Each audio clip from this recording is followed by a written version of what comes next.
Hey, what is going on, everybody? Welcome to Upkick MMA, episode 335. I am Brendan. UFC Fight Night, Grant Dawson versus Bobby King Green. We are going to break down all the fights from this card. This is going to be the main card. The prelims are going to be in the next video. If you like this kind of stuff, subscribe to the channel before we get started. I'd appreciate it, and it'll let you know when the next video is coming out. Let's get into some fights, shall we? What did you guys think of this card? It was on a little bit earlier, and obviously there was the Bellator. So I will be covering Bellator this weekend. From this weekend, I'll be covering that fight as the fight there as well. If you're looking for a specific fight breakdown, timestamps are down below. First, let's get into Grant Dawson versus Bobby Green.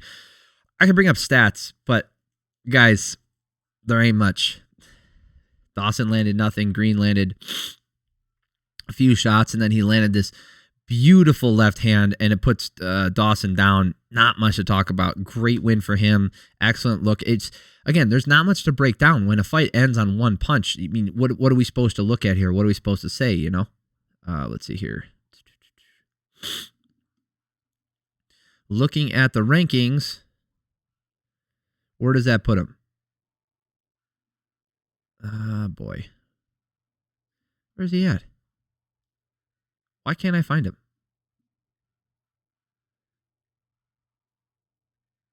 Yeah, Grant Dawson is number 10. There he is. Grant Dawson's number 10. I thought he was 15 for some reason. I don't remember. Oh, that's Karolina Kowalkiewicz. There was another fight that somebody was barely in the rankings. Anyway, so what do you guys think? Do you think Bobby Green is going to make a resurgence here? Do you guys think he's going to make a run at the title? Do you think he has what it takes to get the title? I think he's got a ton of skills, but the problem is like his anti-wrestling, his grappling, it's good until it's not. You know, I'd love to see him in some fun firefights against a Dustin Poirier, Justin Gaethje, Michael Chandler. I think all those fights are bangers for him, and I would love to see him get some of those fights. The thing is, he's got to get through other people who are, to be honest, pretty defensively sound. So it'll be fun to see who gets a fight and who he gets a fight next. There was a Renato Moicano call out. You know, he's calling him a bitch or whatever. I don't know. That was afterward. That like on Twitter. So I hate getting into Twitter beef. Not worth it. Not worth our time. All right, let's go. Next fight. Joe Pyfer versus Abdul Razak Alhassan. This fight lasted a little bit longer. So if you guys know Alhassan, he's got an insane right hand. He's got tons of power. He kicks hard. The dude is just a powerhouse. And Joe Pyfer just threw himself into the fire intelligently, I might add. So Pyfer got the double leg takedown immediately. That, you know, not only does it set up takedowns in the future and test the opponent's anti-wrestling and, you know, wears on their cardio and all that other stuff, but it makes them think about it. So Pyfer landing hard kicks to the body. Alhassan coming back with the right hand. He does land one, but it was a little bit off, and it was with Pyfer moving backwards. Pyfer with a great 1-2, and then Pyfer lifts him up and slams him. It's not the only time he did that in this match. Alhassan playing the counter strike, staying out of range. Pyfer lands the right hand up top, then to the body. Alhassan just playing. I don't know if he's playing possum or he's just shelling up like a, like a Alistair Overeem type style, where it's not playing possum. They just shell up and wait like a kickboxing style until the other person's done, and then they open up. And, you know, that probably works for him all the time. And obviously, with his skill set, and the power that he has in his hands, it probably gets him, 6 out of 10 fights, 7 out of 10 fights. It just didn't work here because he didn't land anything. Pyfer landing a really hard low kick. He slows things down. He takes his time. 20-7 for the striking numbers. I had him up 10-9. Alhassan just landed hard low kicks in this round. I think he landed, 5 of them? 4 of them? 5 of them total. Yeah, so 2 in this round, 3 in the next round. And they did do damage to Pyfer, but he just didn't land enough of them. Alhassan was overextending on his right hand in the second round, getting entangled. Alhassan landing a hard low kick, but then Pyfer's jab just keeps putting it on him. Then he gets the lift and slam, and he goes to the arm triangle, and he puts Alhassan to sleep. Alhassan actually tapped, but he tapped with his fist closed. So for future reference, guys, if you're going to tap, open up your hand. Because if you keep your fist closed, people might think it's just you could tell that the way he was doing it, it was clearly tapping. But the thing is, like, what happens if the fight gets stopped and then he can make an argument like, oh, I had my fist closed. I was punching. So don't play the game. If you're going to tap, open up your hand and tap. Do not do that shit. I mean, it's not great that he went to sleep, but this wasn't. He didn't take extra damage. He just went unconscious for a second. Not a big deal. Alex Morono taking on Joaquin Buckley. Buckley looked like he was on fire. As this match went on, he just looked better and better. It was insane. Buckley runs across, going after a single leg immediately. Morono landing a left hook on the separation. Buckley landing a left hook appeared to stun Morono. Buckley swinging wild, trying to enter, but Morono staying safe and landing a counter. Morono's always moving backwards, and that might be the biggest difference in this first round. Buckley with the biggest power double I've ever seen. Morono uses the armbar attempt to get back up, but then Buckley, I thought Buckley landed more in this round. He did not. All right, he got outlanded 12-10. But that being said, his shots were clearly more powerful, and Morono was finding the mark and he was countering well, but Buckley's just big accents did so much more. And if you go for damage, say if it was even on the damage, but Buckley did get that takedown, a big power double, so that does add a little bit there.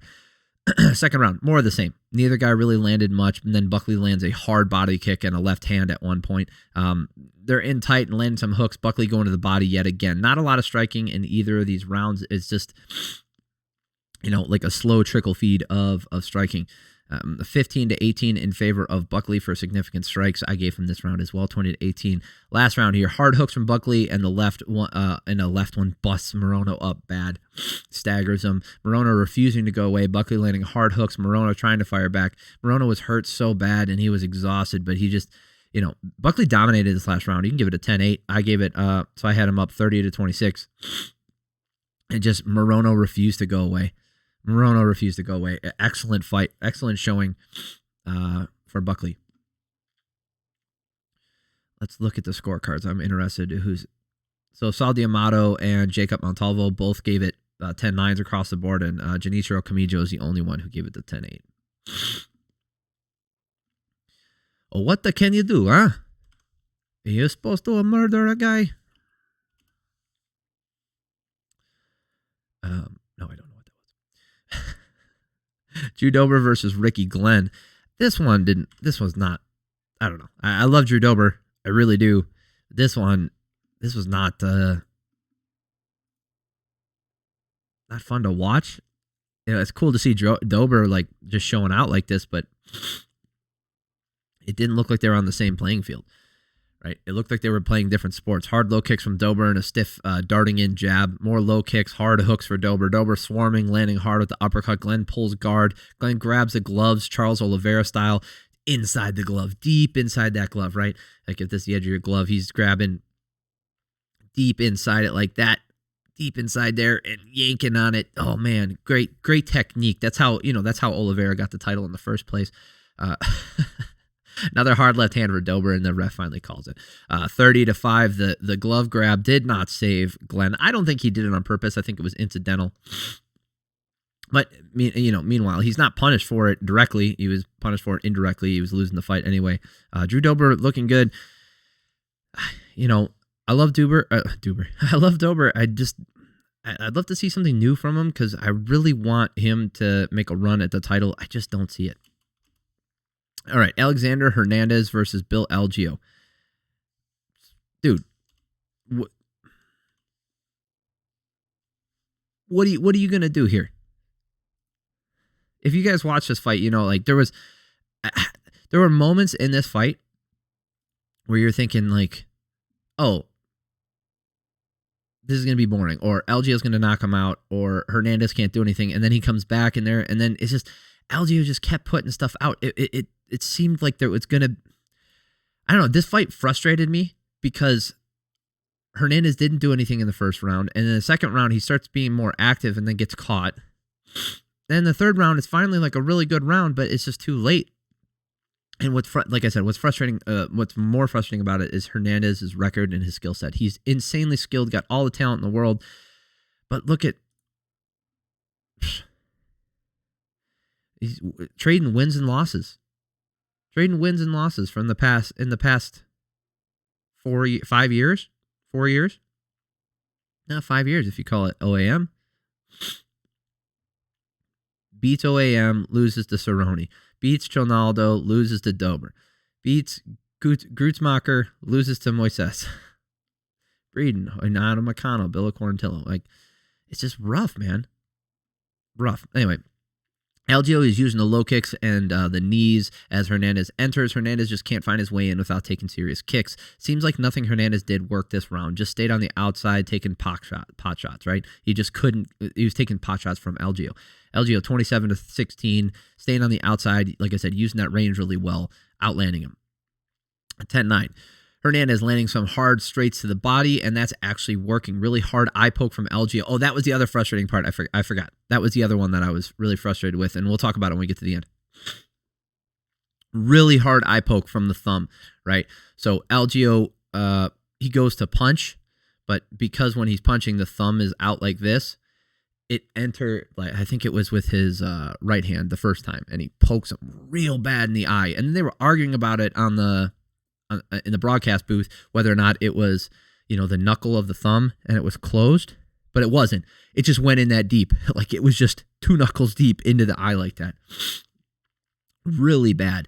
Okay. Algeo still landing the low kicks and the body kicks. Hernandez going to the body well this round. Hard right hand landing up top for Hernandez, starting to stay in range, landing well. Algeo landing a left hook that drops Hernandez for a second. It was more off balance, but in the moment, you can't tell, and it just looked bad. A much better round for Hernandez, but he got dropped, so he couldn't win this round. And he got outstruck 44-28. It's not like he was winning the striking battle. I just felt like he was doing much better in this round. Still getting outstruck. Algeo with the 6-hit combo moving forward, mixing things up well, but nothing landing super hard. Algeo landing a hard left, then Hernandez landing a even harder right hand. Hernandez says he was poked in the eye yet again, and he was, and this time it was his right eye, so the left hand of Algeo. Same thing, the thumb right in the eye. And I was like, that sucks, man, because especially it's in the last round, and the ref didn't catch it. Hernandez staying in there and pressuring with the right hands, going to the body and going up top. You could give this last round to Hernandez, especially with, and here's the thing. Look at the striking numbers here, 39-31. Hernandez did land, I would say, the harder shots in this round. So if you gave him up on the damage, even though he was outstruck by 8 strikes, I would say Hernandez earned this round, right? Or at least a consideration for this round. So let's say he wins this round.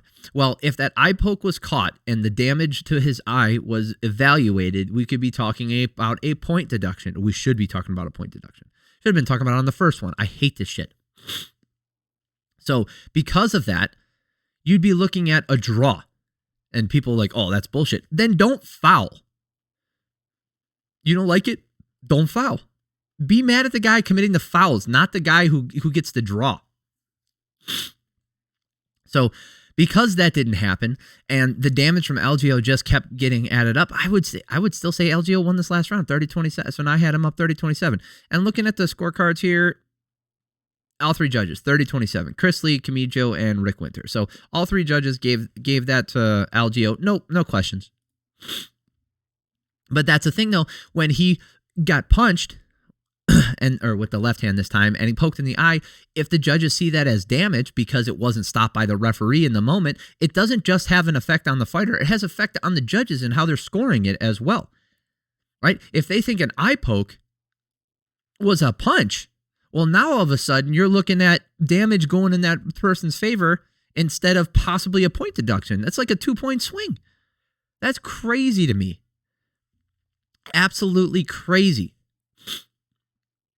And there's no way of saying like, oh, well, because Hernandez got poked in the eye, he would have recovered in that time and then came back, or Algeo. There's not predicting any of that stuff. It's just talking about not the lack of point deductions. It's unreal the amount of fouls that go along. So this is just from the UFC, right? I started taking this. I started denoting every point deduction. So I'm keeping or not point deduction, every foul. So I'm keeping track of them. I started it in July 22nd of this year. In that time, we've had 27 total fouls. 27.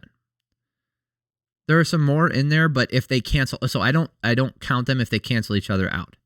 Right? So if both people eye poke or one person eye pokes and then a nut kick, those cancel each other out. In that time, there has been 1 point deduction.